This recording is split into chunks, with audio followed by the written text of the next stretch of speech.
Well, good afternoon and welcome to Live Impact News right here on 13 News Now Plus.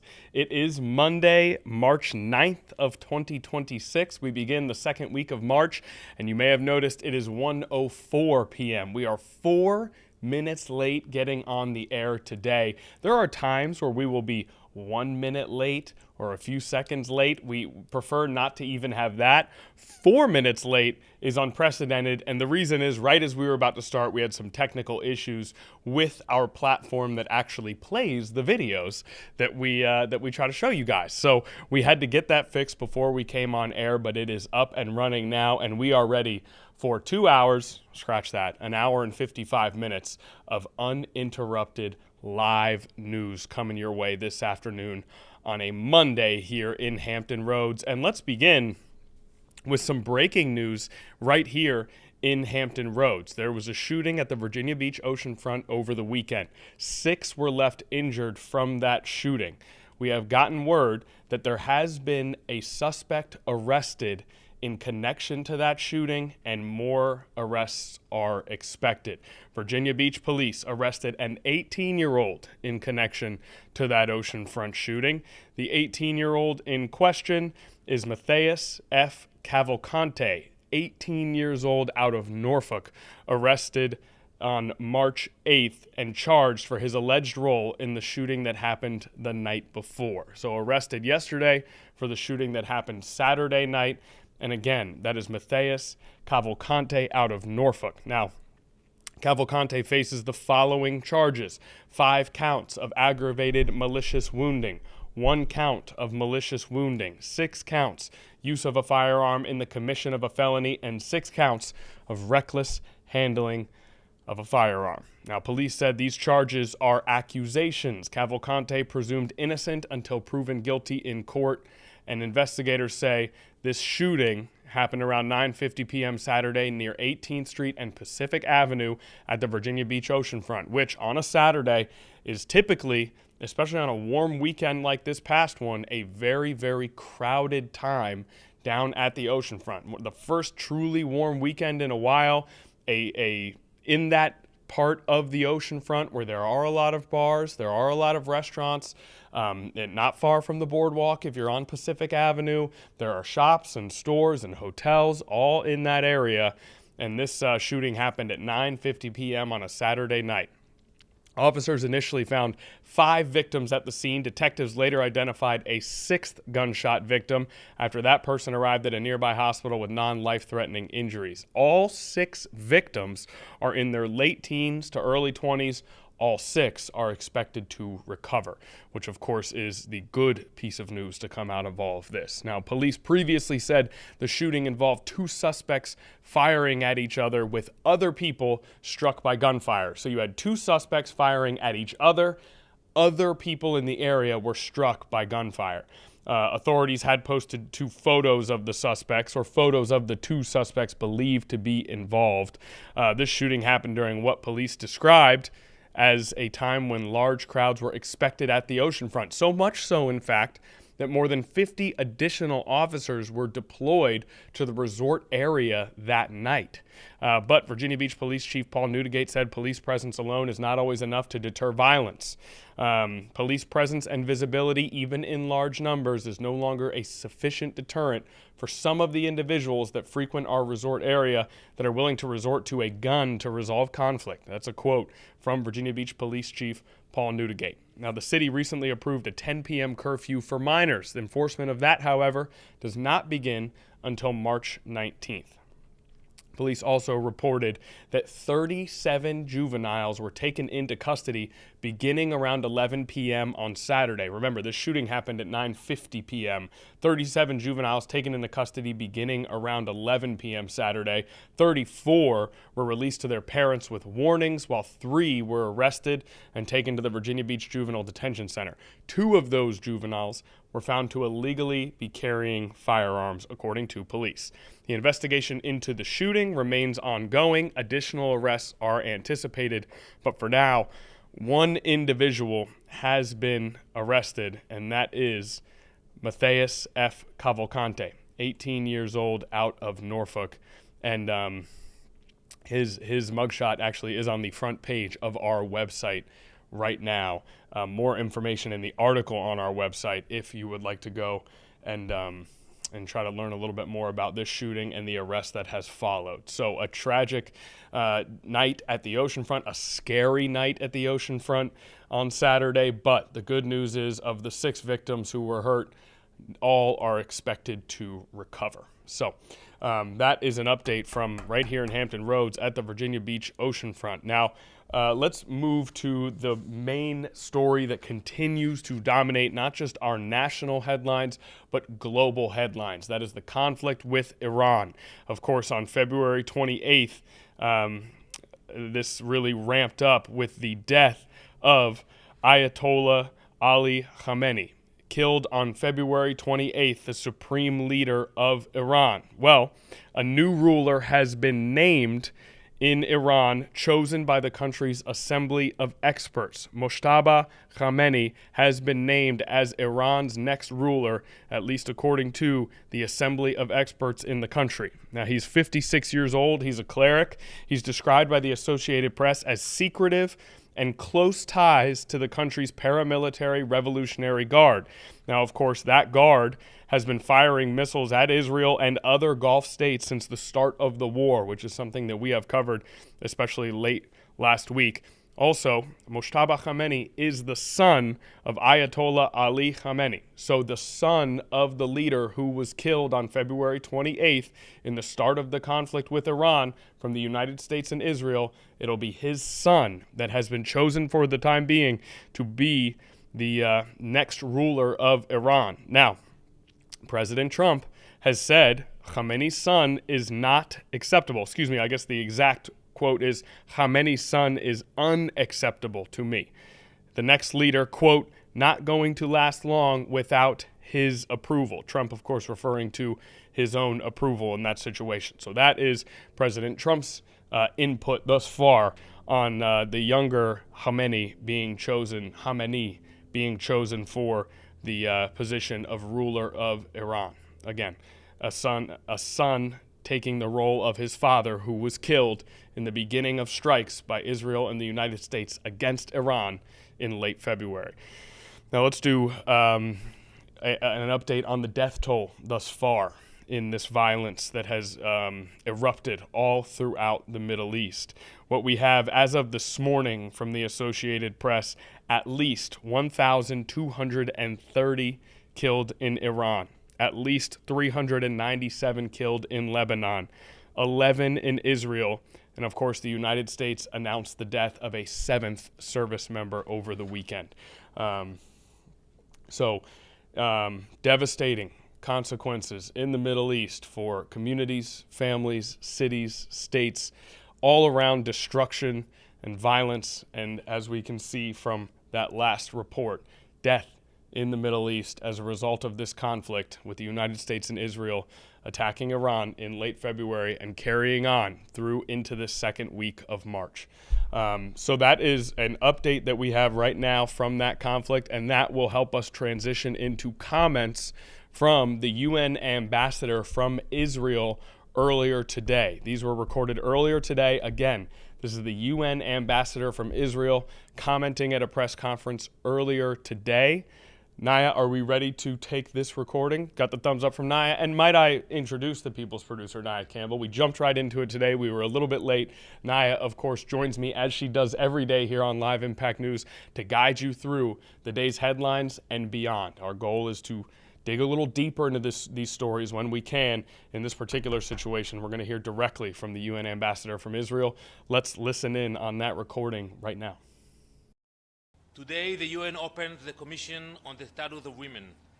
This year, International Women's Day theme is Rights, Justice, Action for all women and girls. That theme could not be more relevant.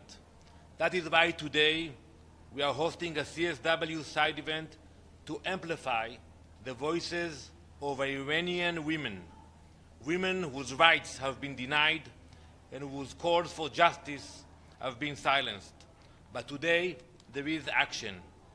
Here at the UN, Israel is amplifying their voices. and on the ground in Iran, alongside the US and others, we are confronting the very regime that oppresses them. With me today stand some of the brave lionesses of Iran, survivors, activists, women who have courageously spoken out against the regime, often at a great personal cost. Shiva Amini, Dr. Nazi Munyan, Marjan Kaifour, and Rahel Amiri, who lost an eye after being shot by regime forces during the Women's Life Freedom protests. For 47 years, the regime in Tehran has ruled through fear and brutality. Women beaten in the streets, arrested for showing their hair, dragged into prison for demanding basic freedoms. A regime that rapes, tortures, and kills women who dare to stand up. But Iranian women do not surrender. They resist. Just last week, the Iranian women's national football team, the Lionesses, refused to sing the regime's anthem before a match in a silent protest against the Iranian regime. They were immediately branded traitors and threatened on state television. That is the regime we are dealing with, a radical Islamist regime that spreads violence across the region and wages violence against its own women.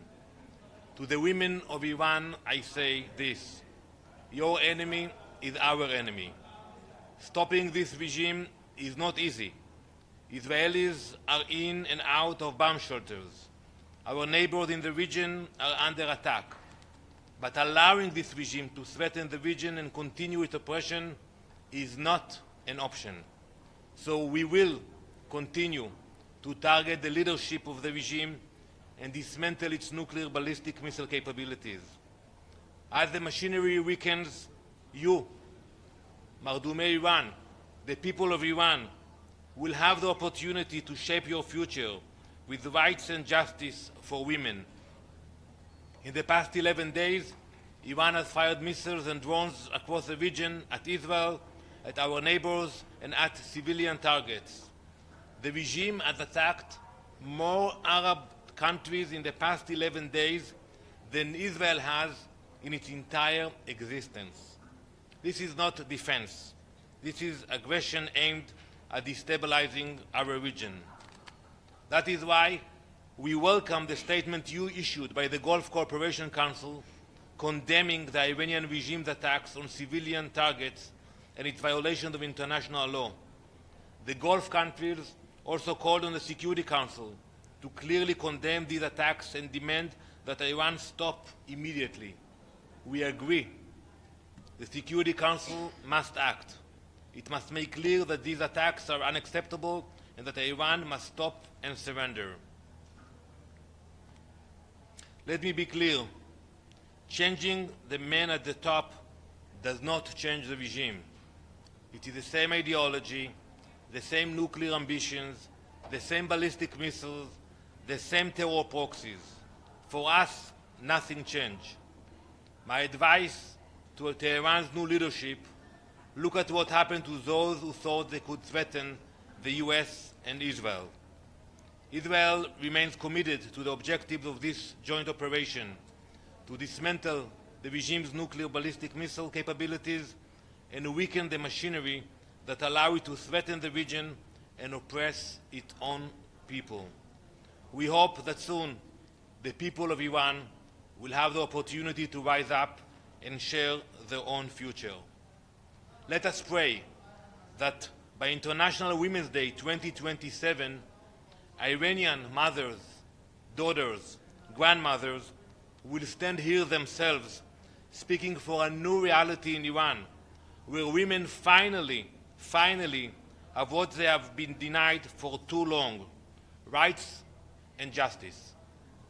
I want to thank the esteemed guests that we have today, and I invite you all to join us at the event we will start momentarily.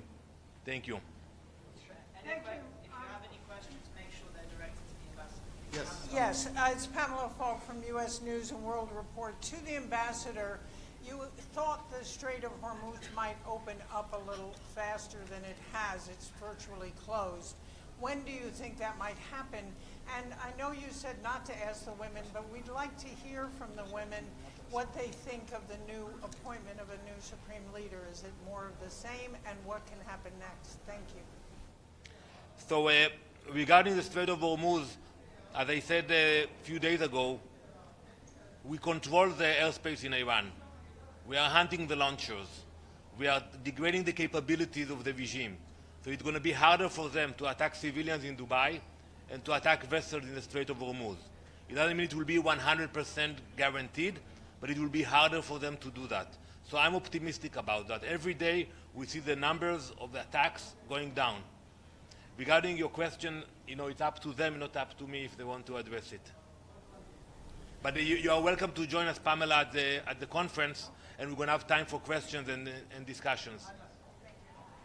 Ambassador Adla Massoud, The National. So today the Lebanese the Lebanese president said he's willing to engage in direct talks with Israel. Is Israel willing to engage in direct talks? Or do you think Israel should finish its military offensive first before? We are a peaceful nation. We believe in diplomacy. But it takes more than declarations. And I tell the Lebanese leaders, take action against Hezbollah. Hezbollah started to fire rockets into Israel in order to show support for the Iranian regime, to the Ayatollah regime. They wanted to avenge Georgi's death. So that's not acceptable. If the Hezbollah will be restrained, then we are open to dialogue. And we had a very good dialogue with the Lebanese government before. Thank you, Mr. Ambassador. My name is Abdul Hamid. The first day of the clashes, your Air Force targeted a school in southern Iran, killing 165 young girls. So how can we believe there's shedding crocodile tears about Iranian women when you went and killed these young girls? So I addressed this question a few days ago. We're looking into these incidents. We do not believe that the Israeli Air Force was involved in that incident. But we have to say it very clearly. We do not target civilians. We target military infrastructure. The Iranian regime, they're doing exactly the opposite. If civilians are being hurt, we regret that when we say that. Same goes for the US. But the Iranians, they do exactly the opposite.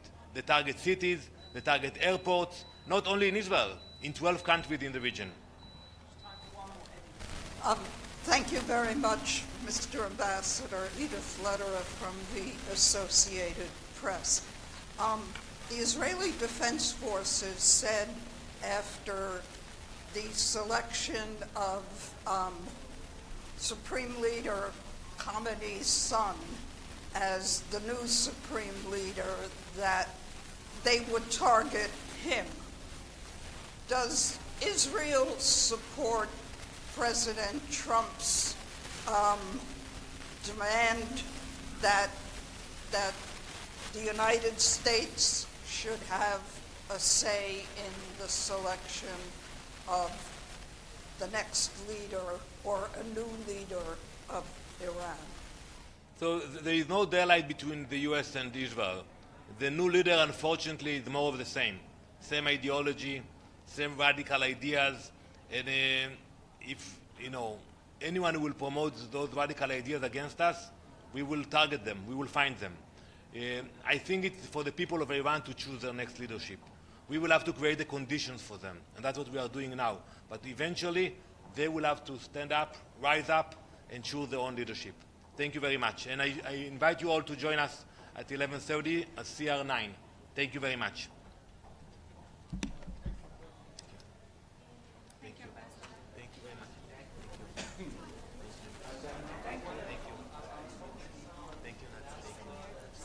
Okay, so the UN ambassador from Israel giving a press conference there today, obviously speaking entirely about the conflict with Iran, Israel and the United States conflict with Iran. Now, you heard we don't target civilians as a part of that press conference.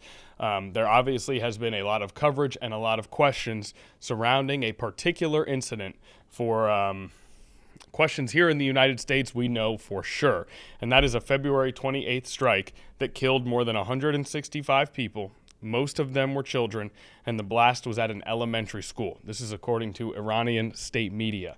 Now, there have been updates that satellite images, expert analysis, a United States official, and public information from the United States and Israeli militaries suggest that the explosion was likely caused by U.S. airstrikes.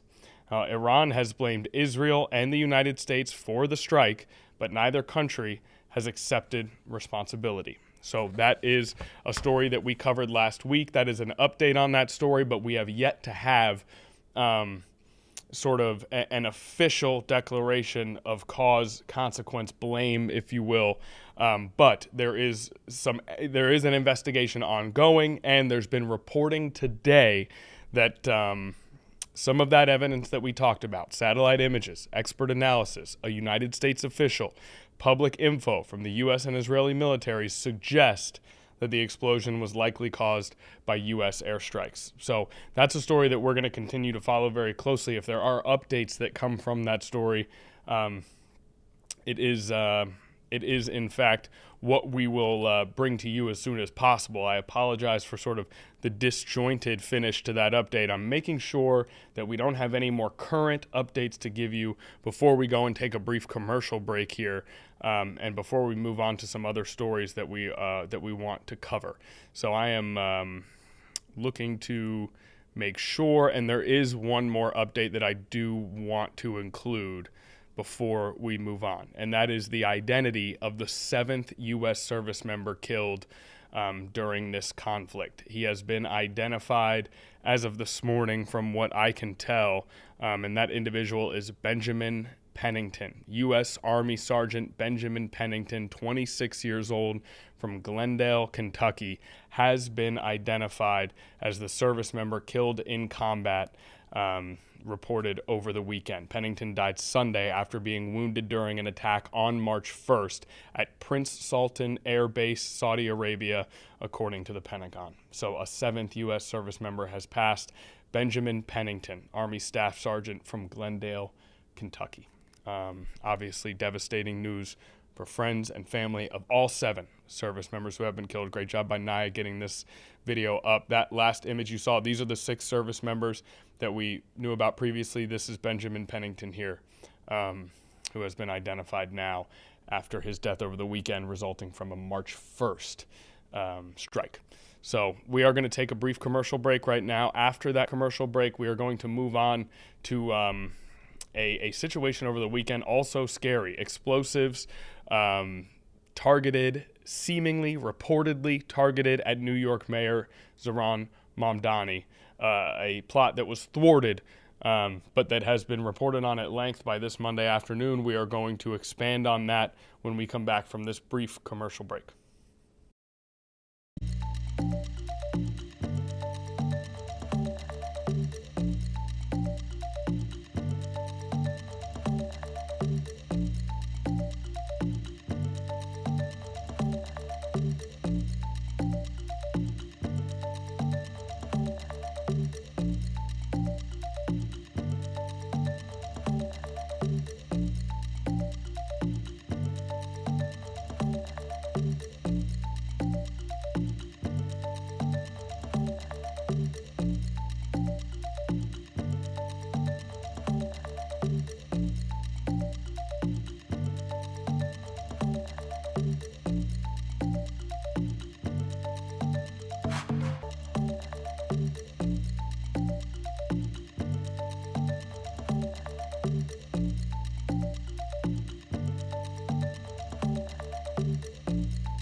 All right, we're back here in the Live Impact News studio.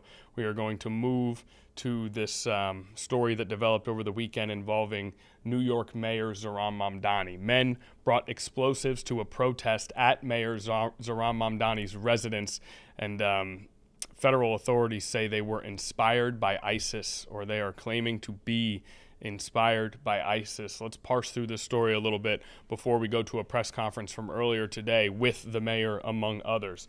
As a device that was thrown by a counter-protester at an anti-Islam demonstration in New York City on Saturday, confirmed to be an improvised explosive, referring to that device. That's according to some preliminary police analysis. Now, as the investigation continued into Sunday, police said they were looking into a second suspicious device found in the same area of Manhattan's Upper East Side. 2 people were taken into custody for their alleged role in Saturday's confrontation, which unfolded during a, once again, quote, "Stop the Islamic Takeover of New York City" event led by the far-right activist Jake Lang outside the Manhattan residence of Mayor Zohran Mamdani. So I think before the break, I may have used the word targeted to describe the explosive that was sort of in this situation with Zohran Mamdani. I don't see anything here that would necessarily indicate that it was directed at the mayor as opposed to at the protesters.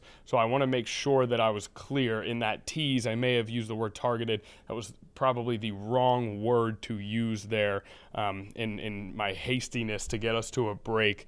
A little sloppy with my rhetoric there. So I want to make sure that we have these details. Again, the reporting on this is evolving. The information on this is growing as we go. So trying to keep everything straight in our reporting of this story. So let's once again, we don't necessarily have information here that determines exactly what the target was, but what we have is a lot of helpful context. So the device thrown by a counter-protester at an anti-Islam demonstration, that event was led by far-right activist Jake Lang outside the Manhattan residence of Mayor Mamdani, and the improvised explosive was thrown by a counter-protester at the anti-Islam demonstration. So that is currently the situation that we have here. Now, we have just had another live event pop up. We do have a live event that just came across our feed. Now, before we go to Mamdani, we may pivot and do this live event because we want to make sure that anything that we have up happening right now is our priority. United States Representative Eric Swalwell is currently speaking. He is from California, and according to our information that we have, or it is not Swalwell himself, but he is involved with this press conference. He's hosting this news conference. This is about a Hayward family that was deported to Colombia. Let's go live out to that press conference right now. I apologize for the sharp turn. We'll get back to the Zohran Mamdani story. For now, let's go live out to this press conference. For supporting rapid response efforts across the county. This is happening everywhere, not just in Hayward, and it can be happening in your own backyard. And so my call is not just for our federal representatives to step up and ensure that this agency does not receive another penny, but also for our neighbors and our residents to understand that you too play a role in keeping our neighbors safe. Attend a Know Your Rights workshop, get to know your neighbors, learn the lessons of Minneapolis, and rise up together. We keep us safe. We protect one another, and it's up to all of us to make sure that not another child is taken from our communities. Thank you. Thank you. Good morning, everyone. My name is Elisa Marquez, and I represent District 2 on the Alameda County Board of Supervisors. And this is a very painful morning. Many of the students that attend the School of the Deaf in Fremont are our constituents, our collective constituents. They just don't live in Fremont. People move to this area to get that education and that type of support. So the fact that this young boy did not have his assistive device is unacceptable. So I want to thank our congressman and his team. That is true leadership, actually flying to Colombia to make sure this young child has his medical needs met. And to his mother, I just want to reassure her that everyone standing here including Centro Ligado. I want to thank Nico for your fierce leadership. We're going to be relentless. We're going to do everything in our power. That's why we've invested over $7.5 million from Alameda County funds to ensure that families such as Leslie Rodriguez Gutierrez can get this legal support. And we're not going to stop. This is unacceptable, and we can't allow it to continue to happen. We will not live in fear or panic. We're going to be united together until Leslie and her boys return home back to Hayward, where they belong, where every immigrant and refugee that chooses to live here that is not a criminal deserves to be here. Thank you.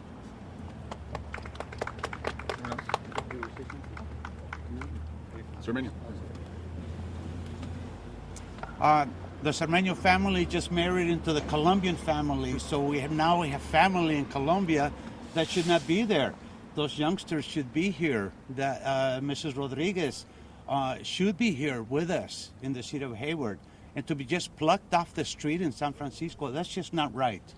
Not right at all. I am very pissed. I am very upset that these youngsters, these 2, 4, and 6-year-olds, unfortunately, one is disabled, and that's not the right profile, I guess, for our leaders in Washington, D.C. That's not right. Perhaps they're not the right color either, and that's very wrong. I'm very upset, and I'm happy that everybody here is joining up. I'm happy that all of you are here, and let's tell the whole world, the whole United States, that we cannot put up with this any longer. We have to stop it. Thank you all for being here. Thanks. Also joined by Hayward City Councilwoman Julie Roche. Thank you also for joining us. Ray Bonilla. Oh, sorry. Ray Bonilla, also here. You're welcome to come up. But he's shy. Yeah. Jeez. Did you want to say anything, Ray? You sure? Any questions? Yes, sir. Do you have any confidence the new head of DHS will do anything different? No. This is about a policy at the top, run by Stephen Miller, and Donald Trump also has sanctioned every single one of these policies, the cruelty of sending roving terror into our communities, masked agents, no identification, unmarked cars, no warrants before going into homes, pulling women by their hair, putting them in these vans, chasing people through the fields and factories where they work. This is intentional, and that's why it cannot be funded. And I appreciate the council member referencing the funding. We are in day 26 of the DHS shutdown, and I will not vote to give them a penny, and I think Democrats are united until the roving band of terror, these mass thugs, until they stop terrorizing our community. And after doing this to the Gutierrez family, as particularly to a 6-year-old deaf boy named Joseph, how could you justify that you were worthy of another dollar? So yes. You mentioned that you're working to provide the humanitarian role. Yeah.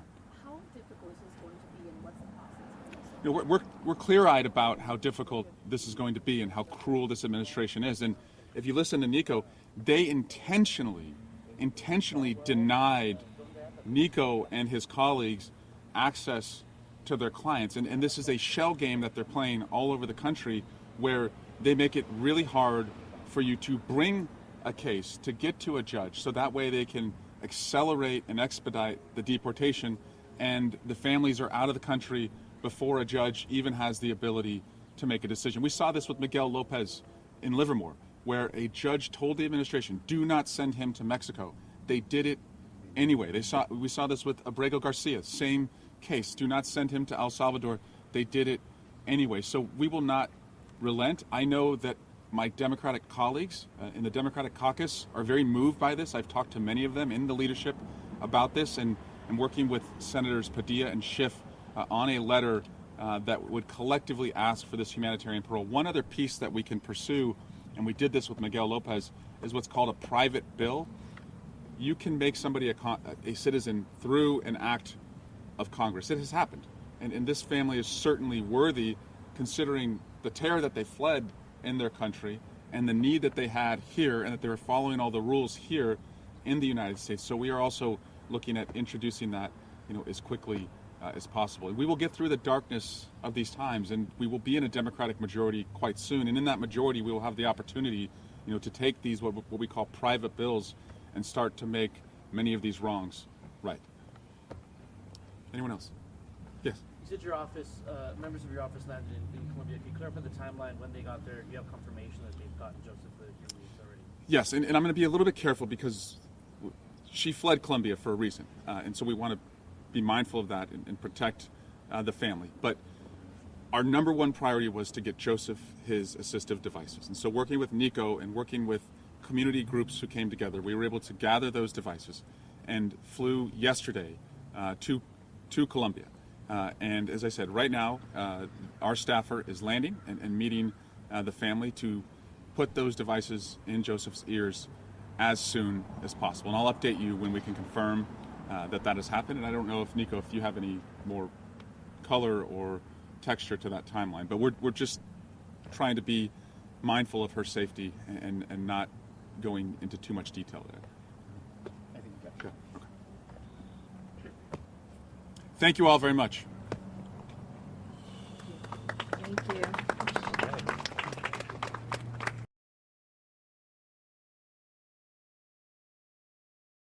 Okay, so we're back here in the Live Impact News studio after that press conference. Let's give a little bit more context to this particular story. We're going to give a hat tip to our reporting from our sister station, ABC 7, out in California. So this press conference is regarding the deportation of a 6-year-old boy who attended the California School for the Deaf in Fremont. It's drawn condemnation, quote, from state leaders this week. On Monday, this press conference shining more light on that case. This harkens back to Friday. State Superintendent Tony Thurmond said the disabled child was expelled from the country by U.S. Immigration and Customs Enforcement agents without his hearing aids. Now, an immigration attorney said the student, Joseph Andrew Londano Rodriguez, and a 4-year-old sibling had accompanied their 28-year-old mother, Leslie Rodriguez Gutierrez, to her routine immigration check-in Tuesday in San Francisco, where they were seized and sent to Colombia. Hayward resident Gutierrez was an asylum seeker from Colombia fleeing domestic violence. Her attorney said Gutierrez has no criminal record in any country. Now, that is obviously quite difficult to read and a very scary situation for those children. Again, this is reporting from ABC 7 in San Francisco. A 6-year-old who was deaf deported without his hearing aids, according to the state superintendent, and his 4-year-old sibling involved as well, as they accompanied their 28-year-old mother, Leslie Rodriguez Gutierrez, to her routine immigration check on Tuesday. Gutierrez is an asylum seeker from Colombia. So this is a quote from the state superintendent, quote, "I am deeply disturbed that a 6-year-old deaf student from our state special schools who was homesick from school was detained and deported without access to critical medical devices that support him to hear." So just a very tough situation there in California, in the Bay Area, and you heard that particular representative speaking about this incident, about this scenario. Now, Representative Swalwell, who you heard speaking at the end, taking questions, and who sort of organized and hosted that particular press conference, is running for governor and is currently a United States representative from California. So more background information on the Congress member who hosted that press conference and appears to be sort of, at least in terms of front-facing to the public, leading the charge in this particular case. Now, our plan, of course, was to continue coverage of the explosive device that was involved in a protest and counter-protest outside of Zohran Mamdani's mayoral mansion over the weekend. Now, being that we just finished reporting on this particular story, I'll bring in Naya Campbell here. Naya, we did record a press conference in Baltimore with Baltimore city leaders that was revolving around the topic of immigration and customs enforcement earlier today. Since we are on the topic, I wonder if perhaps we go to that press conference now, and we'll get back to our Mamdani coverage later down the line. We kind of allow the show to take us where we would naturally go here. We were planning on playing this anyway. What do you say we go to this now, Naya? Are you in? Yeah, that sounds good to me. Okay, let's go out to Baltimore. Again, city leaders in Baltimore holding a press conference in regards to immigrations and customs enforcement. Let's take a listen.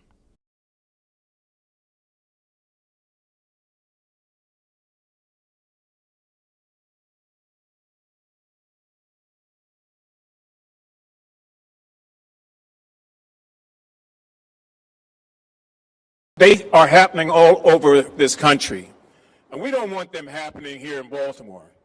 And yes, I think they're getting ready for a surge, and they just won't seem to admit it. But we're getting ready to deal with the surge, and we are admitting it. We cannot undergo what other cities have gone through. We got to continue to fight back, push back, stand up, speak out, and resist. Now, if I'm wrong, then history will record that. But everything I've seen says that things are getting worse with ICE, not better. And the new replacement that the president has put in place over Kristi Noem is no piece of cake either. So it's important for hardworking Americans to know this is not about the worst of the worst. All of us here want them locked up. All of us here want them deported. All of us here want them off of our streets. But they're going after just the opposite. Anybody that looks a little different, walks a little different, or speaks a little different. It's that kind of stereotype that concerns us. And the people who are snatching them off of our streets, they look like Oath Keepers. They look like the Proud Boys. They look like the disinherited that just found a way to get into the administration and to get hired. We all know they don't get the right kind of training, and they don't get the right kind of direction. So it's a sad, sad situation, but the good thing is that we are all going to fight back and continue to fight back. There's so many issues that trouble us in this country. This is just one, but today this is the one that means the most because of what we just saw upstairs. Senator Alsop Brooks is absolutely correct. You would not put your animals in some of these cells that we saw, where the seats are made out of concrete, where the privacy doesn't really exist. There's a toilet, there's a small water bowl in there, and then to throw sponge or plastic blankets and cots out for people to sleep at night. One of the cells, as Chris pointed out, has a capacity of 65. A couple of cells has a capacity of 18. You could not get 5 people in there, not even 5. So the staff here is doing what the staff has to do. They talk about their role, their responsibility, but they are not the ones to answer the questions. Those have to be answered by ICE. And for Senator Alsop Brooks to remind us that this great, big, ugly bill that the president was in love with, that passed over our fight and our objections, did bankroll $75 billion for ICE into the future. So you see, there's nothing beautiful about that, and there's nothing beautiful about what we saw upstairs. So this is visit number 3. I want to bring forward Congressman Ivey, who's been here a couple of times, who raised some very cogent points upstairs. Both he and Senator Alsop Brooks were prosecuting state's attorneys. They know something about the law, and they certainly know something about the interpretation of Judge Rubin's decision. So please welcome Senator Congressman Glenn Ivey. You'll take the promotion. Okay. Thank you, Congressman. I am disgusted by what I just saw. I've been in and out of law enforcement. I've been practicing law for 40 years. And I've been in jails as a prosecutor, as a defense lawyer. I've interviewed, witnesses and clients in jails. I've never seen anything like that. I really have not.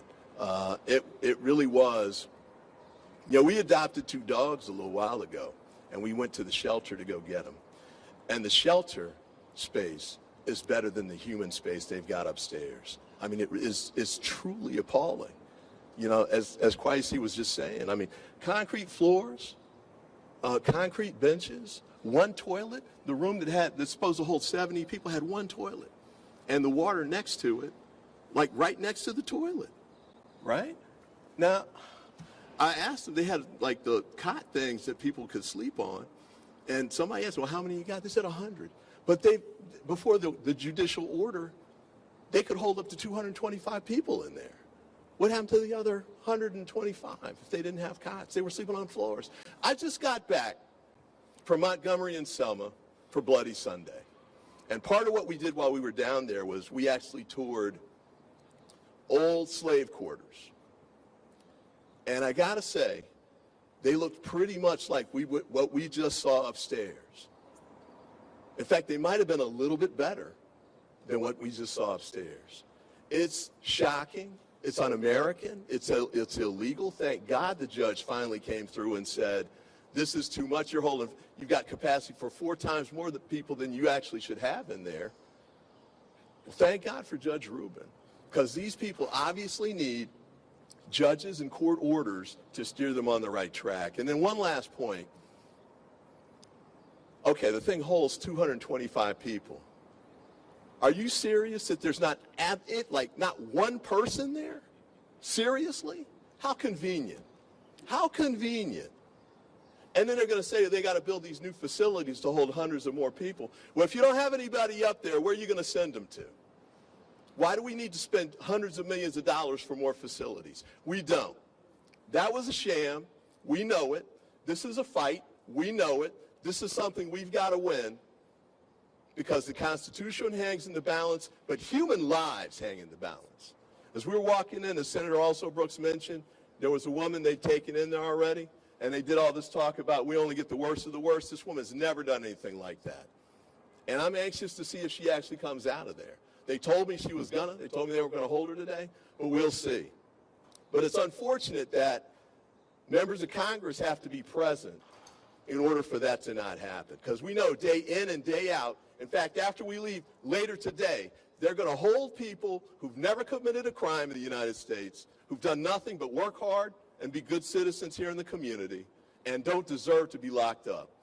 Let's stop wasting the money, the $2 billion a day in Iran. On top of this, think of what we could do if we use that money in the right way. The Trump administration did a $1 trillion cuts to Medicaid. We could fund it if we stop wasting money on stuff like this. So let me stop there, and I'm going to introduce Congressman Olszewski.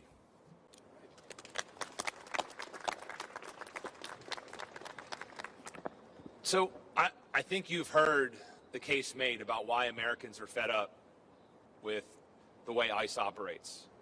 It's not just the deplorable conditions here in Baltimore and elsewhere, but it's the rounding up and the mass deportations of families, people who have spent their entire lives giving back to our American cities and communities across this country.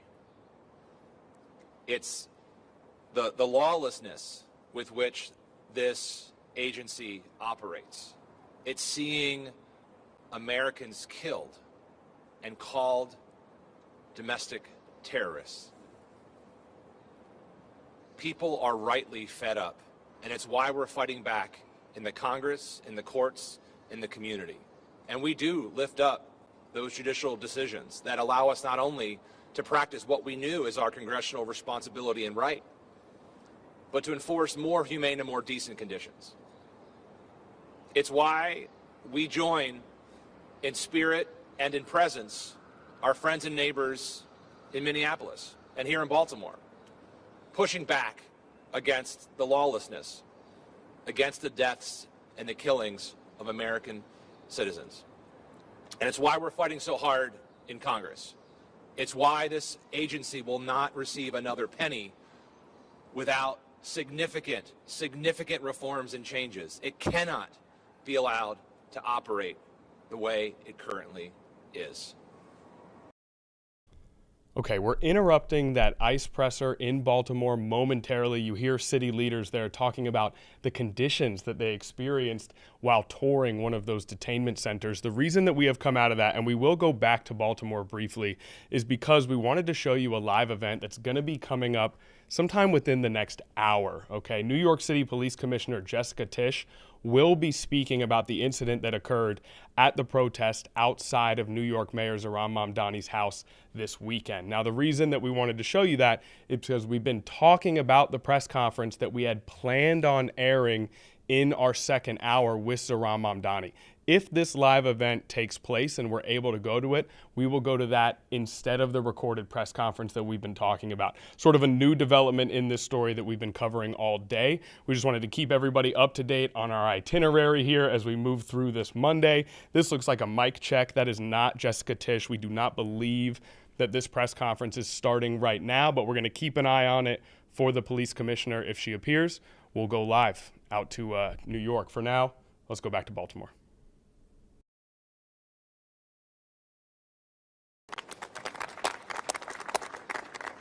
Thank you, Congressman. Thank you to our federal partners who are here today. I want to give a true and sincere, heartfelt thank you to each and every one of you. It matters that you're here today.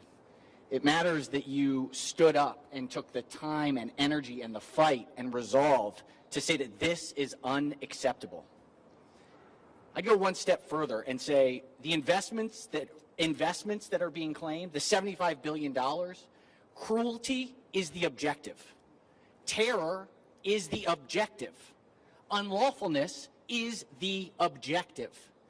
It is fear that is driving these decisions. It's trying to redefine who we are as Americans, as people, by using fear to split us apart.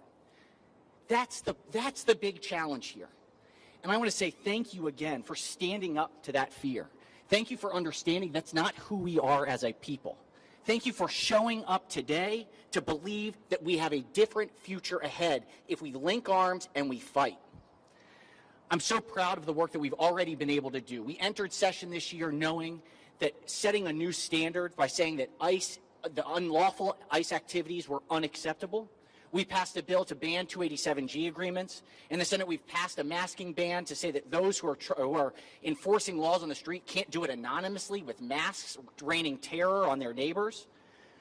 We're going to move forward with additional pieces of legislation for these detention centers that will be in Hagerstown, that if there is any way that we can prevent from operating here in the state of Maryland, we will do what we can to prevent it. Because what we know is that what's happening in this building behind me and what theoretically could happen in any future facility will be cruelty, will be terror, and will be unlawful. It's unacceptable. I want to finish with a final point.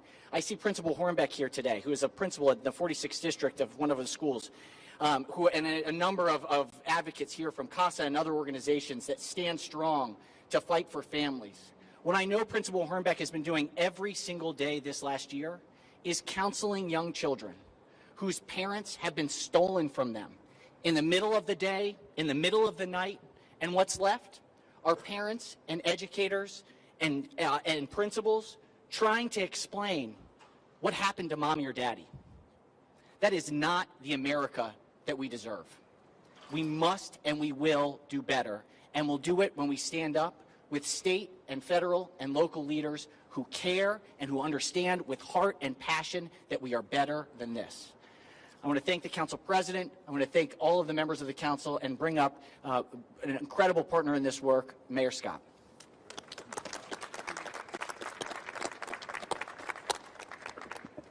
Good morning, everyone. I want to start by saying that here in Baltimore and Maryland, we have the best congressional delegation in the country, and we are here today because of their leadership and their fearlessness and their commitment to accountability, not just at this facility, but for ICE across this nation. Because we understand, Congressman Olszewski, that there are multiple wars going on right now. We cannot just let the war in Iran, even though it's very important, distract us from the war against American democracy, because that is why we're here today. And I'll be very as clear and quick as I can. We do not want this here. Last week, I signed an executive order that reaffirms that ICE agents cannot enter city facilities without a judicial warrant, that they may not and will not use city properties as staging areas, processing locations, or as operations bases, and immigration enforcement is the role of federal authorities and not the Baltimore City Police Department. In addition, I have authorized city lawyers that in their personal capacity on their own time to offer pro bono services to residents facing immigrant proceedings. But I also want to our immigrant neighbors for you to remember that we will always have your back. We will continue to have resources from legal services, know your rights information, and more. You can get that simply by going to the Baltimore City website. We will not turn our backs on you, because we all know, we've heard it already today, this is not about public safety. In Baltimore, we know about building public safety in communities. This is about lives. This is about fear. This is about power. It's authoritarian, it's fascist, it's racist, and we have to all understand it may not have started with us, but it will never stop. If we let them do it to one group of people, they will keep going until anybody that challenges them, that doesn't look like them, that doesn't pray like them, is no longer in this country. We cannot allow that to happen. And I'm so proud to always have great partners, not just at the state level, thank you, Mr. Senate President, not just at the federal level, but at the local level here in the Baltimore City Council. I know the council and their colleagues have been working on legislation. We cannot wait to continue to partner with them every single day to ensure action that we can take here in Baltimore to serve our residents. Because Baltimore is and will always be a welcoming city. We are. Okay, once again, out of that press conference and into the Live Impact studio, 2:00 p.m. on the dot. And we're going to take a brief commercial break. When we get back from that break, we actually have a really special opportunity here. We're going to be talking to a retired Navy captain about what service members are going through, dealing with, and trying to accomplish in a conflict like the one that we're experiencing right now. So a great opportunity for us here on Live Impact News. We're going to dive into that with our guest live here in studio when we get back from this commercial break.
All right, back here in the studio, and as promised, we are joined by retired Navy captain and helicopter pilot Kenny Golden. And now we got connected to Captain Golden through Mike Gooding, one of the great military reporters, for my money, in the history of the medium. And so we'll start, before we dive into anything, are you still in touch with Mike? Have you seen him recently? We know he's retired. I am the commanding officer of the Hampton Roads Association of Naval Aviators. Okay. We run it like a squadron. Yeah. And Mike is a member of our squadron. Oh, very good. So you see him all the time? See him at least once a month. Okay. Can we get an update? How's Mike doing?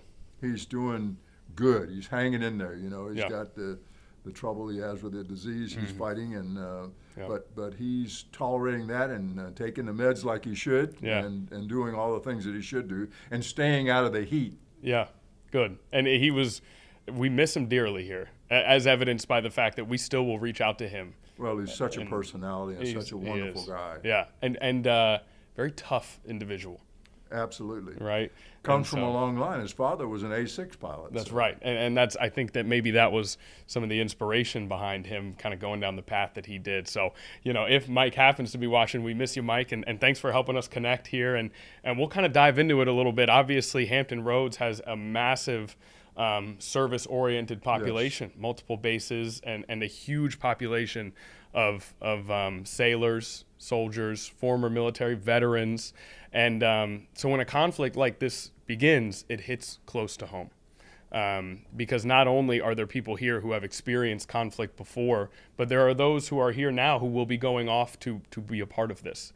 And there are those who are from here who are already in that area. They're out there in harm's way. In harm's way. So when you are a service member, a sailor, a pilot, a soldier, and a conflict like this begins, what is that like mentally and emotionally, knowing what's to come? What is the start of something like this? Well, your focus is on the mission, of course, and of course, if you're in charge of a group of people, your focus is on the group of people that you're actually taking care of, and the mission and what you have to accomplish. And of course, it's a 12-hour day out there and more. Actually, our young people work more than that, but it's a scheduled 12-hour day, so you're busy for 12 hours of the day doing your mission, whatever that mission is. And whether it's on the flight deck or Right. whether it's down in engineering in one of the ships, they're busy for 12 hours a day and more. And I want to stay on the leadership part of this, because you have led large groups of people during your time in service. I was fortunate enough to be in command of Amphibious Task Force West in San Diego in 2003 for Iraqi freedom, and that was 7 ships, 10,000 sailors and Marines, and 100 aircraft going over from San Diego to the Persian Gulf War. And so, you know, what is your, I guess, strategy in terms of leadership? You know something like this has begun. You know you've got thousands of people working under you who are going to be involved. How do you approach the service members that you lead? I mean, what is your method in that case? Well, the first thing is you have to take care of their needs, their personal needs, and look after that. But I think you have to have buy-in. A lot of people think that in the military, you order people to do something, they're going to do it. You know, you have to inspire people to do the things that you want them to do. They have to buy into the mission. We had a thing on the ship called Captain's Call, which is you go through each enlisted group rank and talk to them and listen to their feedback, what they're going to tell you that they need, and the changes they want to see in a ship or on an aircraft carrier or any entity that you might be involved in. You need to get their feedback, their buy-in, and what they're going to do, and you need to give them the individual capability of doing the job. It was interesting. I took the ship to Vladivostok. I had the command of the USS Dubuque, and we took it to Vladivostok. And the Russian VCNO came all the way from Moscow to Vladivostok to visit the ship. And we were up on the bridge of the ship. We were putting 7,000 Russians through the ship a day, visiting the ship. So he walked up, and we were on the bridge of the ship, and he said, "Captain, tell me, how do you get a ship 35 years old in this good a shape?" I pointed to the young petty officer over there that was on the navigation table. I said, "Because of him." I said, "You have a different philosophy. You have officers in charge of small things. We give a petty officer, a young enlisted guy, who's 19, 20, 22 years old, we give him the responsibility, and he or she takes that responsibility and takes care of it, and then we take care of them." Yeah, and since you kind of brought us there, I want to stay with that ship maintenance, that ship upkeep and repair, and making sure that not only is everything working, but that it's livable, because people are living on these ships for months at a time. I want to focus in on one of our ships in particular. USS Gerald R. Ford has had an unbelievable deployment here. I mean, they were on their regular deployment, they went to the Caribbean, and now to the Middle East. When a deployment like that stretches well beyond what those aboard were anticipating, what is that like? How are they able to maintain their resolve, maintain their discipline? What is it like for them emotionally to know we were supposed to be home this many months ago, but we've got work to do, and so now we're extending this, we're moving forward? How do they pull that off? It's the inspiration thing that I was talking about earlier. They need to understand and fully buy into what you're doing. You know, why are we here? What are we doing? And what difference does it make to our country? And the contribution that you individually are making to that particular thing. I mean, I remember talking to the ladies on the ship that I had command of, and they said, you know, why is my husband not here for the birth of my child? And I said, you know, he was there for the most important part, the conception of the child, but, you know, if you're having a normal pregnancy, then he doesn't need to be there for that pregnancy to culminate in a child being born. We have other people that can help you, and we did. We actually helped them. We had an ombudsman program, and we had people watching out for that individual. But if you have a complication of the pregnancy, then we send the individual back. In other words, if the lady was having a problem with the pregnancy, we would send the sailor back. But that sailor, that individual sailor, if he leaves or she leaves, they have to be replaced by somebody else. And somebody else needs to take another job. And those jobs are all important on the ship. All the jobs that we do on the ship are important. And each individual has a responsibility for his or her own section or part of that ship, and the maintenance of that ship, or the protection of that ship, or the fighting of that ship. And it's critical that they stay out there, so it's important. Yeah, and when it comes to the families, you talk about specific situations, but any family member that is not able to be with their spouse, son, daughter, brother, what's the communication like with families? You know, how are they able to maintain that? It's much different than it was, say, 30 years ago. Right. When I deployed on the USS John F. Kennedy, the first John Kennedy, in the early 80s, we didn't have the internet. The internet is the new capability that we have that we didn't have. So you can actually get on this computer right here, and you can flip it open on a certain time and a certain day and talk to your wife physically by Skype on a telephone line connection or an internet connection. You can physically talk to them and stay with them. So you can get those updates. You can make phone calls. I mean, I remember standing on the bridge of my ship off the coast of Japan, talking to somebody on the East Coast about something that I had a concern about, something that I wanted for the ship or something that I needed for the ship, talking to Washington, D.C., to NAVC, something that I wanted. Those capabilities are much different than what we had. So all we had back then was snail mail. And for example, in World War II, my grandparents didn't hear from my uncle for 2.5 years while he was gone. He didn't write very much, but that was part of the problem. But it was still, you know, you send a letter out, you may get a response in 6 months. Different now. Yeah. You can make a phone call. If there's a problem, they know about it. They can talk about it. If it's a serious problem, they have Navy relief for Navy and Marine Corps, and they get that sailor or Marine back here where they need to be to take care of their family if that happens. So transportation and communication are so much better than they used to be, and I think that makes a huge difference. I think that's why these young people are better able to tolerate the long employments, where it was very difficult on a 9-month employment on the USS Kennedy. As a matter of fact, at the halfway point, we actually send people, we had a 3-week import period in Palma de Mallorca, and we imported people from home. We rented airplanes and had people come home, and those people, when the airplane landed, people from our ship got on the ship and went back to their homes in Norfolk and in Jacksonville. Wow. Don't have to do that anymore. We're Right. in contact with people every day. Yeah. And that's the way it should be. Now, one of the things that we are able to do is, and we have to be able to do, is when we're going into a critical operation, is switch that switch off and make sure that is secure. So we can talk to people while they're out there, but when it comes time to an operation, you switch that switch off and go secure and go what we call MCON, which is no emissions. What would be, and that's, I want to stay on that. What would be a scenario where that would take place? When we're starting an operation like this operation that we're in right now, we would before, as we went into the Persian Gulf, we would probably go to MCON and switch off all electronic communications, and then as we start the operation, we would gradually let them come back on, or have periods where we would come back on, where we would take the ship out of the combat area or move it further away from the combat area and turn all the internet and stuff back on, and then turn it back off when we go back into action. Yeah, so it can vary, and yes. there are ways that you can kind of re-access that. But the good news is it's there for them, whereas before it wasn't. Also on the education way, we actually can educate people. We have extensive libraries on these ships now, the carriers in particular, where we have computers set up in the library where they can actually go to class on the ship. And it really makes a huge difference.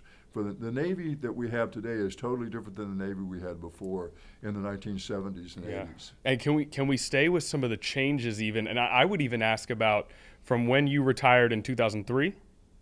2004. 2004. I knew I had that wrong. When you retired in 2004 compared to now, what are some other big differences that you see? Well, that huge difference is the availability of the internet. We were just beginning to touch the internet when I left the service. I had a computer in almost every shop on the ship that I had, and it was set up for an internet. We were able to do that. Now it's almost in every space and almost in every different cubicle. They have the ability to get on a computer and talk to the spouse when the computer is on. When we actually have the internet on the ships, they're allowed to do that. Yeah. And that's the biggest difference, is almost instant communication. Pick up the phone, turn on the computer, and talk to your family. Yeah, that's great. That's a huge difference. Huge for the servicemen, huge for the families. And I know certainly helps a lot. I want to ask, when we have a ship like USS Gerald R. Ford that is now sort of parked in those Middle Eastern waters offshore, what are those sailors seeing and doing day in and day out? Because obviously this is not a ground invasion at this point in time. What are the people aboard that ship doing and seeing day to day? What are their duties? What are their desires? What are their goals, I guess is a better way to put it. Well, that ship is a city, a big floating city with 5,000 people on board that has its own airport. Okay, and you don't have to do much with traffic because you don't have any cars going by, but there are little trucks on top of the flight deck that do stuff, move airplanes around, that sort of stuff. But they have to maintain that airport and everything that supports that airport. And that's what their mission and their focus is supporting that airport. From the folks down in engineering that are dealing with the nuclear plant, from the folks that are doing with all the auxiliary plants, the air conditioning, the airflow in the thing, the sewage that has to be taken care of, the food preparation. And that's another thing that needs to be mentioned. We supply these ships constantly. So every 11 to 13 days, a ship goes offline and goes and refuels. So they need gas. Even if they're an Arleigh Burke, they're going to be drinking DFM, which is distillate fuel marine, to propel that ship.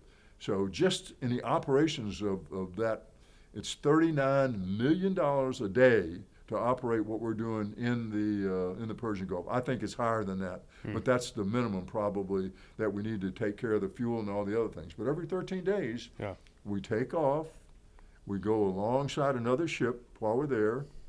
We take about 3 or 4 hours and we get fruits and vegetables and all the other stuff that we need, eggs, milk, all the other stuff that we need to survive, and fuel and ammunition to continue the fight that we're in right now. Yeah, and I was actually lucky enough to go visit on an aircraft carrier for a story with Mike Gooding back when I was a photographer and he was here as a reporter. And that is something that stood out to me maybe more so than anything else, is how the ship becomes its own ecosystem. I mean, it really is its own society on there that is kind of just running and just humming. So it was remarkable to see as well. I want to go back to something you said before, and your answer to multiple questions I've had has been about inspiration. And as a leader, making sure you're able to instill the mission and inspire those who you lead to fulfill their duty and to do what they are set out to do. Now, when we talk 18, 19, and 20-year-olds, I feel like I know that when I was between 18 and 20, and obviously I had not enlisted and taken on this responsibility, but by default, if you decide to do that, there is a certain inspiration within you, I would imagine. But 18, 19, and 20-year-olds can be a little bit more difficult they're still growing up. And so knowing that they're young, on the younger side, and for those who this is their first time experiencing something like this, is there a particular message that you would look to instill in them? You know that you have a subset of those working under you who are ready for this. But for those who are a little bit more young, and there may even be fear, I think it would be a natural emotion perhaps in a situation like this. How do you handle that? Well, we talked about inspiration, and I think the most important thing you can do for them is to explain to them what their contribution means, what they're doing. How does it relate to what's happening on the flight deck, getting pilots in the air? How does someone in engineering that's working on the auxiliaries, the air conditioning, the airflow, or the CHT system, which is the sewer system, basically, how does someone, or a hull tech, which is a guy or gal that does welding on the ship, how do we inspire them? And that is to explain to them what they're doing and how it makes the difference to the rest of the ship, how it contributes to the ship, that without them, you couldn't do that mission. Right. You know, if that guy in the air conditioning shop doesn't do his duty, or she misses something and makes a mistake and the air conditioning goes down, not only could it affect where the people are living, the berthing areas, but it could also affect those areas where we're using cooling to take care of computers and combat systems that make a difference to the ship. So all of those things, you have to have them understand and make them understand, and I think that's the key, is not saying, no, you just do what you're told. Don't worry about it. You explain to them, because they're smart and they're articulate, and they need to understand what their contribution means. And I think that's the importance. Every person on that ship, there's a picture of an Arleigh Burke there coming in. Every person on that ship has a duty, and what they're doing has a contribution to what happens on the ship and what their part of the mission is and how successful. Even those folks right there, the line handlers, what they do is extremely important. Right. You know, maintaining the ship, right, keeping the ship functioning. A ship, you just constantly have to take care of a ship, painting, chipping, taking care of the metal on the ship, taking care of the computer systems on the ship, taking care of little electric motors, just things that need to be taken care of. They need to understand how to do that and what their contribution means, and it means a lot. Yeah, and you know, we talk about a small community, and you speak about how, just like in a community, in any community, every single person has to pitch in to make sure that community runs on its own. I think that's very insightful and incredibly, I appreciate that answer. And then the other part of a community is every community has, for lack of a better word, a spirit to it. And there are good times within communities, within cities, within groups, and then there are more difficult times. And I know that I've been lucky enough to be friends with some who were in service and are still in service. And when I'm around them and their coworkers, friends, they can be some of the funniest, most jovial, lighthearted people around. And I know they can take that spirit with them to work during regular times. I'm wondering if, when a conflict like this begins, does anything change about the tenor of that community aboard the ship? Is there a level of seriousness that is amplified, or are people able to continue basically the way they were before? No, it intensifies. It does. when you're getting ready to do a mission and you turn off that internet and you start to tell them what we're doing and how we're doing it, they get very serious about what they're doing, each and one of those individuals, and they understand what they're doing and how important it is and the contribution that they're making. And of course, there are different divisions on the ship that have different responsibilities, and they get in a kind of a competition. What's the better division? You know, is it the supply division? Is it the auxiliaries division? Is it the engineering division? Is it the combat systems division? You know, all those different divisions on the ship have an esprit de corps within their own little small organizations, and they really take it seriously, and it ramps up when you start that. Now, after you're in the operation for a while, it kind of evens out a little bit, and they get kind of the flow of action of what's going to happen. For example, when you go into 24-hour ops on the ship for the pilots and the air crew and the people on the flight deck, that's extremely intense. And so you're getting up in the morning, or you're getting up at night, whenever it is you're assigned to fly, and you go fly, you brief that mission, you get in the aircraft, you fly that mission, you come back, you debrief that mission, and you go to get something to eat, and you go to bed. Yeah. Because in about 6 hours, you're up doing the same thing again and again and again. And Right. you do that for about 3 or 4 days in a row, and then you change the cycle. Yeah, and you talk about flying. As a helo pilot, I would imagine that you have been in airspace before where there's a level of danger and risk. I mean, Yes. anytime you go up in an aircraft, there's a level of danger and risk. Yes. But, I mean, that could maybe come from external factors. Are you able, you know, it's something that we could probably never truly understand, but are you able to give us a sense of what it's like to go up in that helicopter and know that you're flying into an area where there is combat, or there is at least the threat of combat? Well, one of the things that we would have to do, particularly now with the, you see the MH-60s flying over here all the time, and their mission, one of their missions is to deliver troops to do different things like special operations and that sort of stuff. That's one of the most serious operations. And when you have to do that, the planning and execution are extremely important and extremely critical how you do that. And of course, the support that the other people provide for you is extremely important. And so the seriousness of that mission and how it goes off is extremely important. And to get in, to fly a group of people in at night on night vision goggles, land in the middle of the desert or some other out place, land on an oil rig or wherever you need to go to get the mission done, drop those troops off, either take them, go back and let them do their mission and then come back and pick them up, or they finish their mission and you come and pick them some other way. All those things have to be done correctly and precisely. Otherwise, people lose their lives.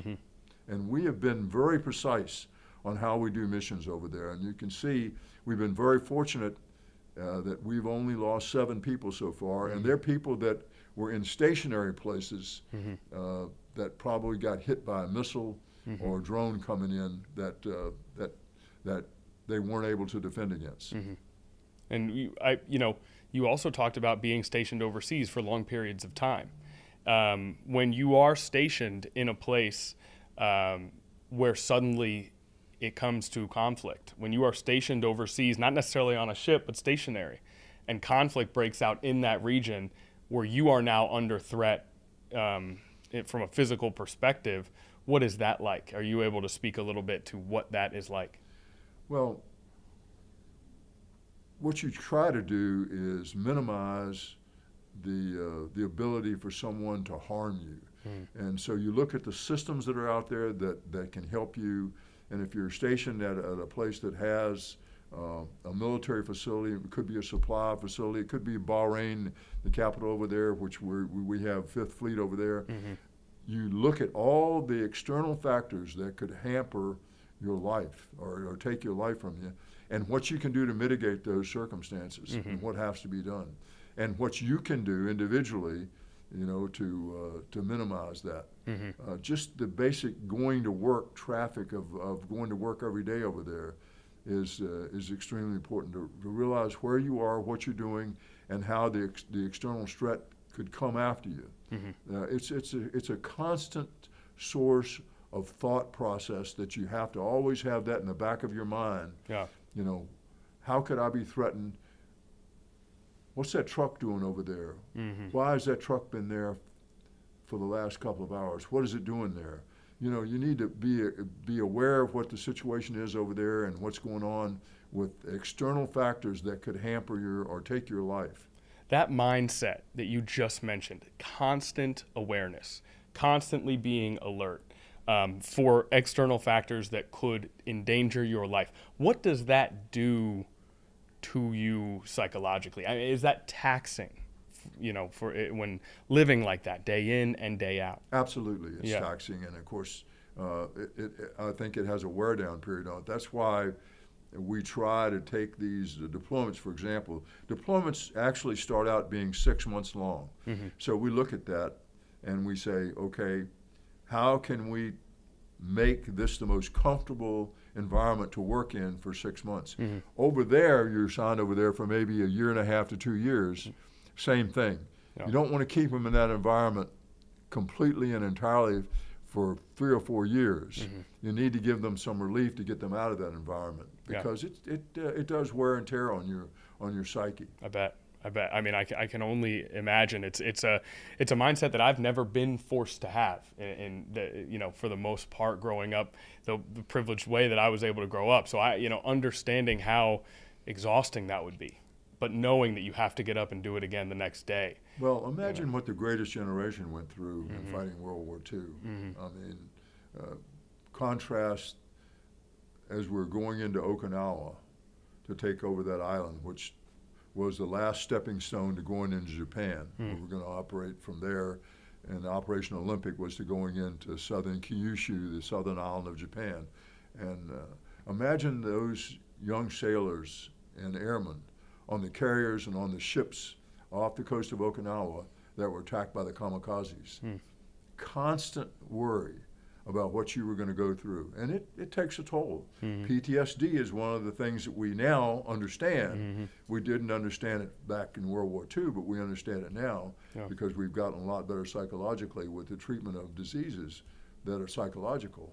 But we didn't have that back then. But just imagine and the threat of the kamikazes coming down from Japan on those ships, a destroyer, a small destroyer, which is a microcosm of that large organization that you're talking about, and how they would have to worry about that. Yeah, and this will be my last question because we've kept you far beyond the 20 minutes that we said we would. It's been a real pleasure to be able to talk to you. You mentioned that the psychological aspect of it and how there's been a lot of improvement in understanding and dealing with some of the consequences psychologically to combat. Just in the same way that the armed forces is gearing up and getting into action as we approach this situation, is there also a sort of a follow-up call to action for all of the services that will be required for those who, when they come back? Yes, we have done a lot of research, and of course, the drugs that we have to combat these sort of things are much more effective, and we didn't have them. I mean, in the Vietnam War, for example, we didn't have a sailor or a soldier or an airman or a Marine or that would come back and would be able to go to a psychoanalysis and find out what was bothering them and then give them some kind of substance that would help them get them back to normalcy. We have that now. We've done the research and we're getting better on it. And also the stigma of PTSD is not what it was before. People understand that it's a real disease and we need to do something about it. And they're confident, and we ask them to go and get some help from it, from whatever the disease is that they have. And PTSD is a serious disease now. Yeah, and it's good to know that there are preparations, safeguards in place, knowing that we have so many who are now in those stressful situations that you talked about and in potential combat situations. Captain Golden, I can't tell you how much we appreciate having you in here. Thanks for having me. Of course. Your ability to lend some perspective and some insight, and I think it's important because we read so many stories, so many headlines about what our troops are going through. And obviously, it's something where you want to support and sympathize in every single way, but continuing to remember what it's like in the real life situations of those who are involved in this conflict is really important. So thanks so much for hanging out with us. And well, we need to support our folks over there, particularly from this area, but our whole country. We talked. My wife and I talked about the Greatest Generation and the sacrifices they made. We need to make a small sacrifice now to get rid of this terrific menace that has killed well over 1,000 people and injured many, many more, directly involved from this particular regime. Yeah, and it's long overdue what we're doing. Yeah, and at 31 years of service, retired in 2004, and back here lending us some of that insight. And I think what we need Mike Gooding on one microphone. We need you on the other microphone. I feel like that's the real conversation. Oh, we have so much fun. See, that's like I can only do a vague Mike Gooding impression. Being, having the two of you guys be able to really dig into some of this stuff. Well, he's been lucky. He's been there for a couple of the very informative briefs. For example, we had the commanding officer, Gerald Ford. We had the admiral that was in charge of that battle group come in and talk to us, who had been a 7-year-old in Jacksonville when his commanding officer father was my commanding officer. He was a 7-year-old, and there he was standing in front of our group with Mike Gooding sitting there, and he was briefing us on what operations were like in the Persian Gulf. Yeah. And he's now a 1-star, and he's now today a 2-star, Admiral Moninger. Yeah, and there were times where I would walk up to interviews with Mike, and the embrace and respect that he used to get from everyone, from those long-time connections of people who knew that he was doing everything in his power to do right by the reporting and do right by the viewer and do right by those he was reporting on. So it was impressive to see, and just talking to you here, it kind of brings back some of the memories. You and Joe used to do that Christmas show that you go out every Christmas and with folks that are on deployment and have them do a whole series on what's going on while they're away at Christmas overseas. Yeah. And you put that program on, and I remember Joe Flanagan coming over and doing that program back in 1997 on the USS Nassau. Oh, very good. See, now that's the type of thing.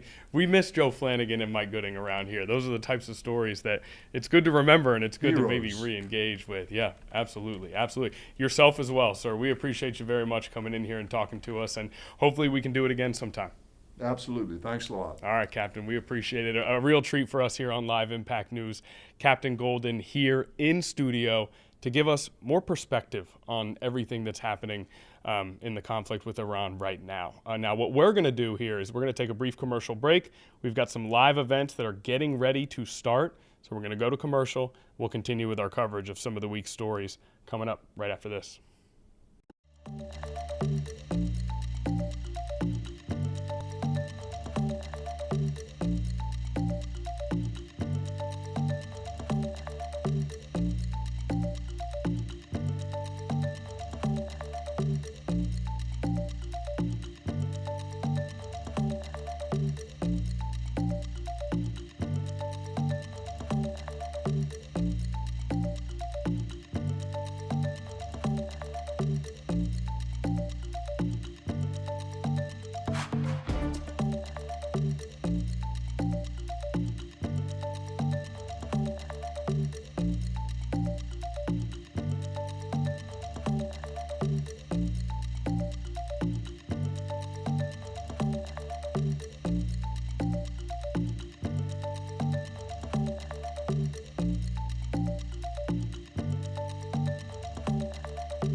going to go live now out to Hartford, Connecticut, where attorney Ben Crump is representing the family of a man killed by an officer in Connecticut. Let's give the Jones family a round of applause. Amen. I want to thank the branch, the Hartford NAACP branch, and his dynamic brother, Corey Betts, who's the new branch president.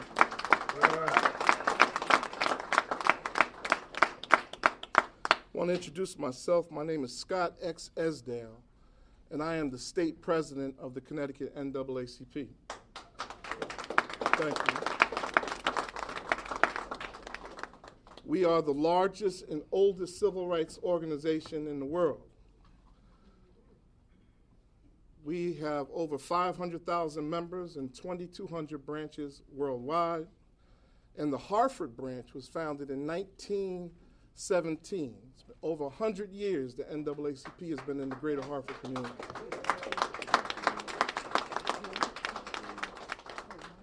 And we've been fighting and organizing and mobilizing to fight for civil rights in this community and all across this country.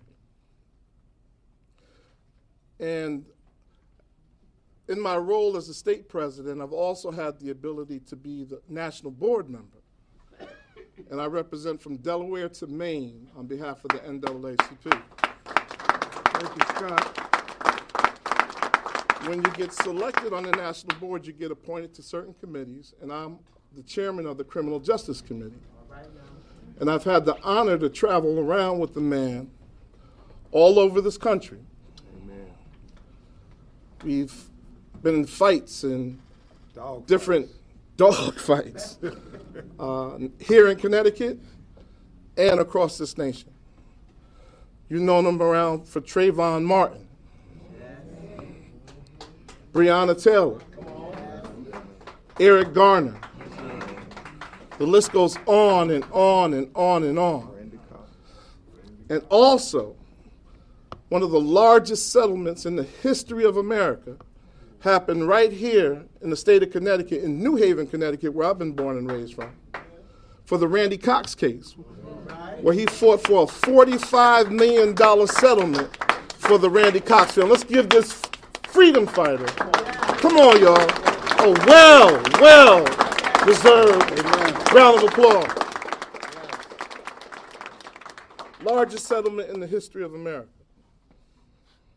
So, we've got calls from all over this nation pertaining to how individuals are dealt with in a mental health crisis. There seems to be a very, very serious situation here in Hartford, Connecticut. Now, there's a long history of the NAACP and other civil rights organizations, dynamic civil rights organizations, and civil rights activists from the greater Hartford community. It wasn't just the NAACP. There's a history, long history of civil rights activists in the greater Hartford community. And we want to applaud all of you for fighting against police misconduct in this community and across the nation. Not only have these activists done a great job in the civil rights community, they've also ran for mayor in this town. Thurman Milner, former NAACP president, and mayor of the city. Am I right? Carrie Saxon Perry. Oh, I know the history. Former NAACP president and also the former mayor of the city. So there's a long history of individuals from this community fighting on how blacks and Latinos have been treated in this community. Federal decrees have been mandated in this community. In the 60s, am I right? About how they've been treating our people in our communities throughout this area and once again all throughout this nation. But recently, yes, sir. 2 incidents My Lord. with mental health crisis where there's no compassion, no concern, no love to protect and serve. They come to kill and destroy. And that's the reason why you all came out like this, because you saw what we saw. There were some individuals in law enforcement that we saw that we thought were doing the right thing, trying to de-escalate the situation, trying to talk with concern. One of the officers said, honey, please cooperate. But then there's other officers that act like cowboys, out of control, not law enforcement, but outlaws. Wow. Wow. Outlaws. And we're here to deal with it. We're not going to fight fire with fire. We're here to fight fire with water and take them out and get them out of the law enforcement business. We're here to fight fire with water. So I'm here as a soldier, here to support the Jones family. Yes, sir. This is not going to be a short fight. Yeah. We're here for the long fight. Amen. Amen. We're here for the long fight. We're ready for a 15 round, and if it has to go beyond 15 rounds, let's go. Let's go. Because there has to be a change. Yes. And the people must demand change. Yes. And I'm so glad that you all came out in these numbers. We thank you so much. But just don't come in symbol. Let's come as substance. Okay. Substance to fight and make sure that freedom comes and justice comes to the Jones family. Amen. So I'm going to bring the big warrior up. They call him I'm sorry. All right, I'm going to bring up. Let me tell you about him. Can I tell him? You mind? It's my personal privilege. We got the head attorney for the NAACP, Attorney Michael Jefferson, with us as well. Warrior. Our State Secretary, Virginia Montero.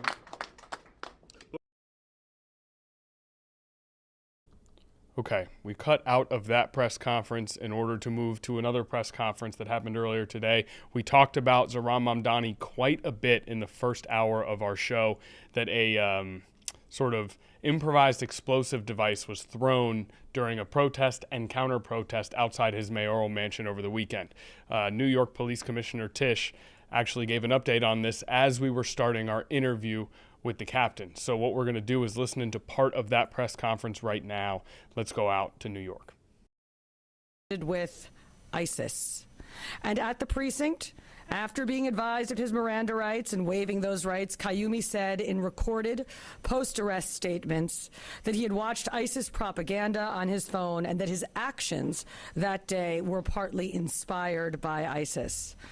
The complaint also details statements made by Amir Balat after his arrest. En route to the NYPD precinct, Balat made spontaneous statements without being questioned by NYPD officers that were captured on body-worn camera footage. He said, "This isn't a religion that just stands when people talk about the blessed name of the Prophet. We take action, as well as, if I didn't do it, someone else will come and do it." And later, after waiving his rights, he requested paper and wrote a message declaring in part, "I pledge my allegiance to the Islamic State. Die in your rage, you kuffar." Now, "die in your rage" is a commonly known ISIS slogan, and kuffar is an Arabic term that refers to non-believers. He also told investigators that he had hoped to carry out an attack even bigger than the Boston Marathon bombing, which he noted resulted in only 3 deaths. These statements, as set forth in the complaint, make clear that this was not random violence. This was a planned attack motivated by extremist ideology and inspired by a violent foreign terrorist organization. The complaint alleges not only why the defendants acted, but how. Preliminary testing has determined that one of the devices contained triacetone triperoxide, or TATP, also commonly referred to as Mother of Satan, a highly volatile explosive that has been used in multiple terrorist attacks over the last decade. As we have previously discussed, the NYPD identified a vehicle yesterday on East End Avenue that was linked to the defendants. Inside that vehicle, investigators recovered handwritten notes referencing TATP explosive and listing chemical ingredients for the type of explosive device used by the defendants on Saturday. Make no mistake, what happened this weekend was incredibly dangerous, and the ongoing investigation will be exhaustive. From the first moments of that investigation, the NYPD has been working seamlessly with our federal partners, many of whom have joined us here.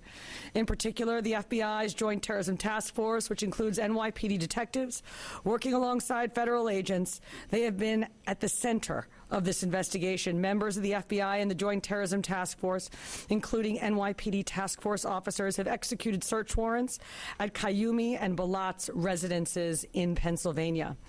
Another important note, the two defendants arrived in New York City roughly 1 hour before they were arrested. According to our investigation, they crossed the George Washington Bridge with a license plate reader ping at 11:36 a.m. on Saturday, parked in front of 48 East End Avenue between 81st and 82nd Streets at 12:05 p.m., and walked to the protest. They ignited and threw the devices at approximately 12:15 p.m. and were immediately arrested thereafter.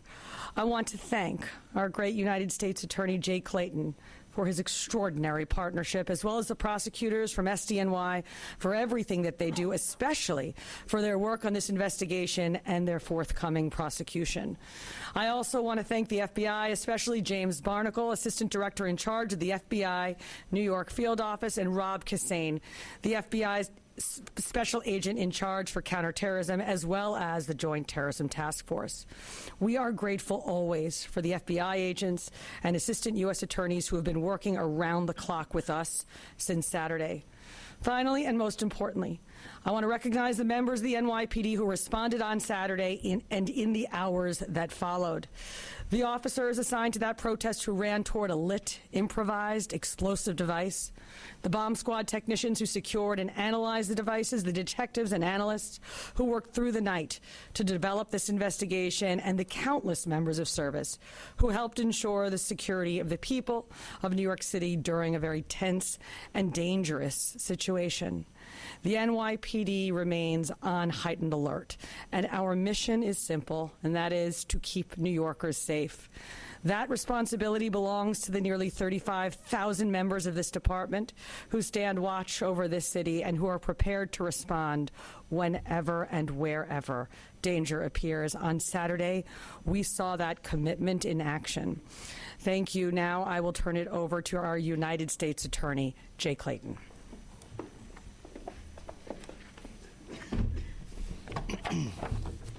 Thank you, Commissioner Tisch. I'm very proud to be here today with Commissioner Tisch and Director Barnacle representing this joint effort to keep our city safe. And I'm going to pick up where the Commissioner left off. I watched the Okay, so you hear the update there from New York regarding the situation that happened outside Zohran Mamdani's mayoral mansion over the weekend. And what a busy Monday we had here on Live Impact News. We started a few minutes late, and from that point on, there was never a dull moment. We want to give a special shout out to retired Navy Captain Kenny Golden for coming in, spending some time talking to us. It looks like we have a visitor in the studio, Naya. Is that Dana Smith? Is that 13 News Now's own Dana Smith? Dana, get in here. Can we put Dana on the overhead? Can we get away from Dana? A celebrity sighting on a Monday here. There we go. You see how she just instinctively knows where the camera is? She's just able to find it.